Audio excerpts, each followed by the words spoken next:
fun class of compounds with lots of reactivity. This time, we're going back to stereochemistry. What do you remember about stereochemistry? The chair. Andy? The chair. Yun yun. In the first batch of topics that we had, we termed this we coined the term stereochemistry as the physics yung 3D arrangement, okay, of your to be molecules. Friday. Okay? And remember the rotation around your axis. You can arrange your molecules in different ways without changing the connections or the bonds. You're just rotating bonds. So basically, you're not changing any type of connection. Okay? So, let's have a review of the different isomers that we have, or we learned. C6H12, okay? How many degree of unsaturation does this have? 1, di ba? physics take home. And if we were going to draw representative molecules of your C6H12, let's draw one example. Lang siya take home.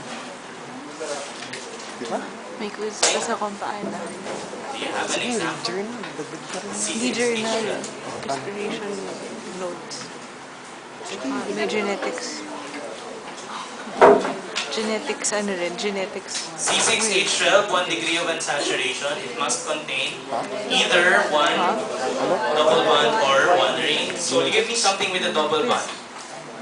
Oo, sa? Double bond. Yung Hexene. 1, 2, 3, 4, 5, 6. And 2. Dali lang. 2. Sabihin 2. Dali lang yung ika. 1, 2, 3, 4, 5, Convince mo 6. sarili mo. Okay? Kung 2 Convince mo hexene, sarili naman dali siya. this one, di ba? Right? Hindi ko ba Okay. convince Is na there madali? another way of drawing 2 Hindi hexene? ako convinced. Madali siya kasi nabasa ko na siya. At di Okay. ko siya Yeah, naiintindihan. 1, 2, 1, 2, 3, 4, 5, 6. Okay? Right? Life is simple. 6 strands. Another molecule.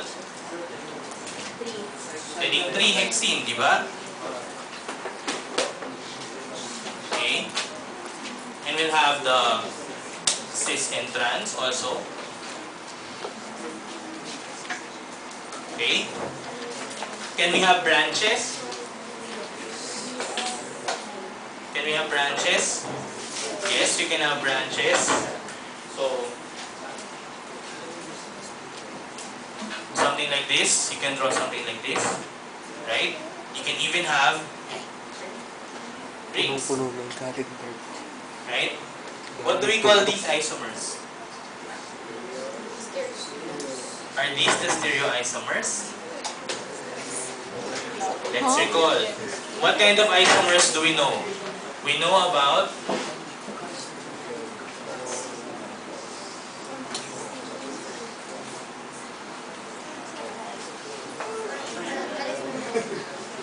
okay, constitutional isomers. What are constitutional isomers? Constitutional isomers have the same formula, different Structure. attachments, different groups. Okay? You can either have a double bond and a ring or something with branches, and they are all constitutional isomers. So basically, constitutional isomers again are molecules with the same molecular formula but different arrangements of bonds of attachments. Okay? And because of that, what can we infer about the properties of these compounds? Like for example, boiling point. Is the boiling point of this compound the same as this one or the other? Okay? So basically their properties are very different. Boiling point, melting point, okay? So those are your constitutional isomers. Even the intermolecular forces that they exhibit can be different. Okay? Then what else? What kind of isomers do we know? You have your structural or geometric. You're familiar with that? Geometric isomers.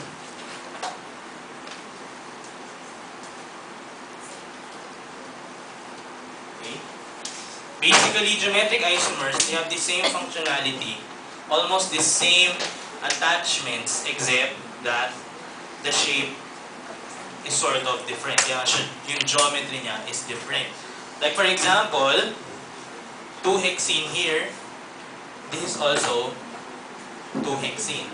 But the way your methyls or other groups are attached is different. This one, this methyl, is trans Ay, to sorry. this group. This methyl is cis to this group. But basically, this methyl is attached to the carbon 2. They're distinct in terms of attachment. But they're attached in a different way. So basically, you're looking at almost the same molecules but different, quote-unquote, geometries.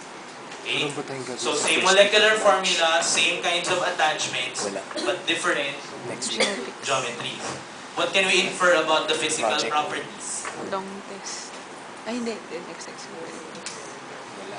Like for example, cis butene versus Unless trans mag-base butene. yun ang quiz. Pero technically, wala. Do they have the same Or boiling kung points? Long test. Melting point? How about the strength of intermolecular forces? Hindi rin.